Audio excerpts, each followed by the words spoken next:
When God's people left the oppression of Egypt, they wandered in the desert with only God Himself to guide them.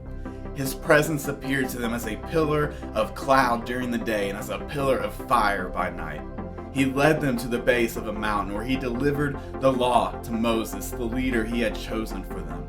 Moses would spend his days in the presence of God, where he would plead on behalf of the people and then bring them back instructions from God Himself.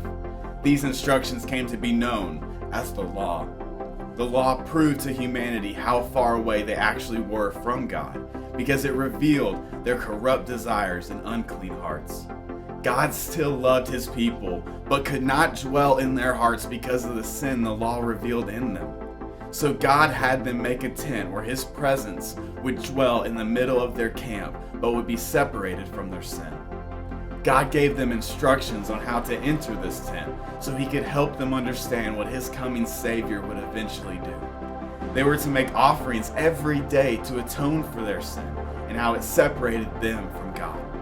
One day a year, the chosen high priest would make a special offering to atone for the sins of all of Israel. He would enter the center of the tent where God's presence dwelled, and he would sacrifice one goat to show what the penalty for sin must be.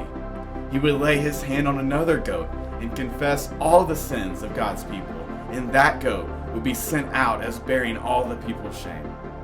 They did these rituals as an act of obedience to remind everyone that we needed a better Savior.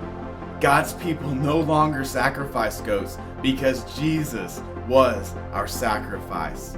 He took both the penalty of our sin and the shame that goes along with it. God's presence no longer dwells in a tent because of the sacrifice of Jesus. He can now live in our hearts. Even when everything seems lost, God brings hope.